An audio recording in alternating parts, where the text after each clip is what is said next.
Hello and welcome to Thursday's lecture for week 10. This is the review for chapter 3, the chapter 3 test. It's coming up next Tuesday.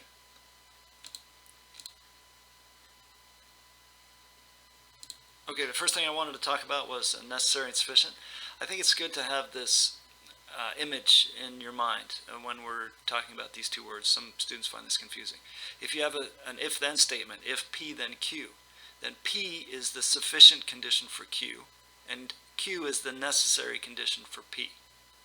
So if I can run a marathon, then I can run a mile. It's definitely enough to show the truth of I can run a mile by saying that, by knowing that you can run a marathon, and vice versa. It's necessary for you to be able to run a mile in order for you to be able to run a marathon, but it's not sufficient. And another way of saying this is P is never true unless Q is true. Let's look at an example. Passing a comprehensive exam is a necessary condition for obtaining a master's degree. Now I want to write this in if-then form, and in order to do that I have to know which one is the hypothesis and which one is the conclusion. Well, it says passing a comprehensive exam, so we'll call that predicate C, is a necessary condition for obtaining a master's degree, which is predicate M. So which one's? This is a necessary condition. I go back to my picture. Necessary for P. Q is necessary for P. That means passing a comprehensive exam is the right-hand side of the expression. It's the Q in this case, right? So our C is the conclusion, and M is the hypothesis. So our if-then statement would be if M, then C. And if I turn that back into English, it sounds a little strange. If a person obtained a master's degree, then she will have passed a comprehensive exam. Nobody really talks like that, right? So it probably makes more sense to express it in the contrapositive. And remember, to change a statement into contrapositive, you flip the hypothesis and the conclusion around and you invert both. If a person does not pass a comprehensive exam, then she cannot obtain a master's degree. So that's a more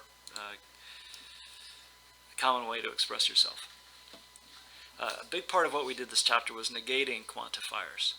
And here's the Cliff Notes summary of negating quantifiers. If you negate a sum, it's all not, or none. So the negation of sum is none.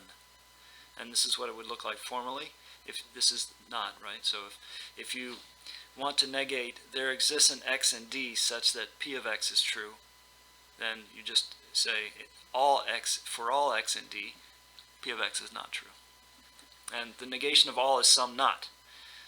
So yeah, forgive me for my joke here, but I still enjoy 10th grade humor, I guess. So formally you would write it like this. Not for all x and d, p of x is true is there exists an x in d such that p of x is not true. So the reason why we might want to use this is, don't worry, I won't go through this whole slide, is that sometimes it's easier to determine the truth value of a statement if you negate it, especially if you have two quantifiers in the same sentence and the right-hand qualifier is a universal statement. For example, on this second statement, on this second example, there exists an x and d such that for all y and e, x plus y is equal to minus y. In order to determine the truth value of this innermost statement, I'd have to do an exhaustive search. I'd have to test these for all values of y and then see if there's an x that satisfies that. That's difficult to do. So let's negate it. And remember, when you're negating a quantifier, you take the you flip this around. So instead of there exists an x, I would use for all x, and then you say instead of there exists an x and d such that this is true, you say there for all x and d, and then you not the rest of this statement.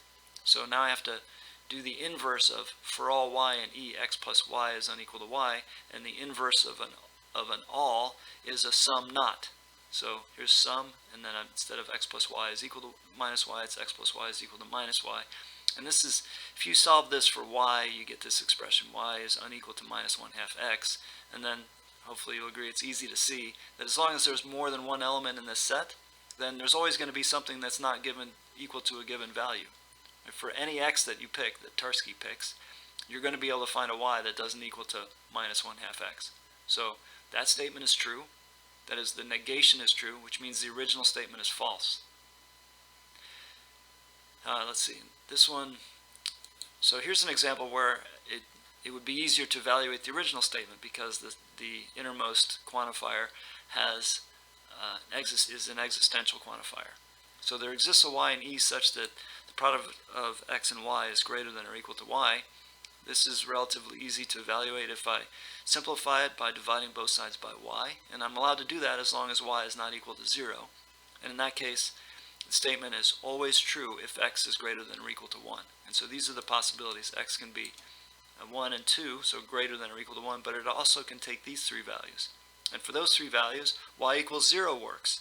And if I plug in y equals 0, I get 0 is greater than or equal to 0, which is true. So this statement is true. And, this original statement is true. That means the negation has to be false. So hopefully that'll help you with this problem in the homework. Another statement that some students find confusing is, I never p unless q. And just going back to this, remember we said p is never true unless q is true. This is another way to say that.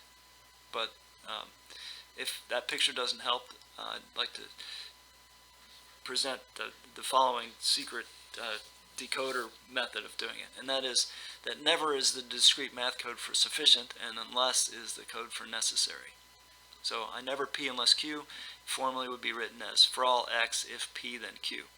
For example, I hope this example doesn't give you a headache like it did the rhino. I never grumble at an example unless it gives me a headache. Let's call this predicate g, this predicate g, and this predicate h.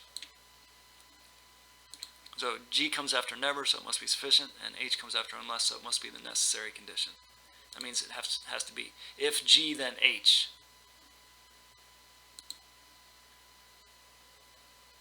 Alright, so turning that back into words, it makes this expression which sounds a little bit odd. If I grumble, then the example is giving me a headache. Nobody talks like that, so let's try the contrapositive. If the example doesn't give me a headache, then I don't grumble. That makes more sense. And remember, to take the contrapositive, you keep the same quantifier, you just flip the conclusion and the hypothesis around and you invert both.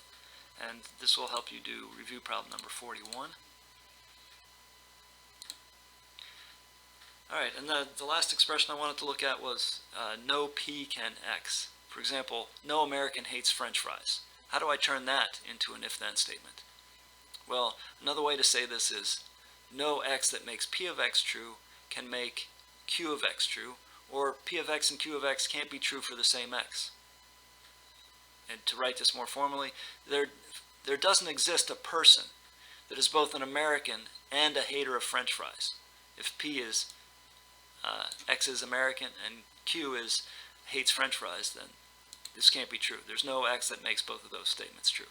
So since I'm saying there is none, there doesn't exist a person that is both American and a hater of French fries, then I have to invert it.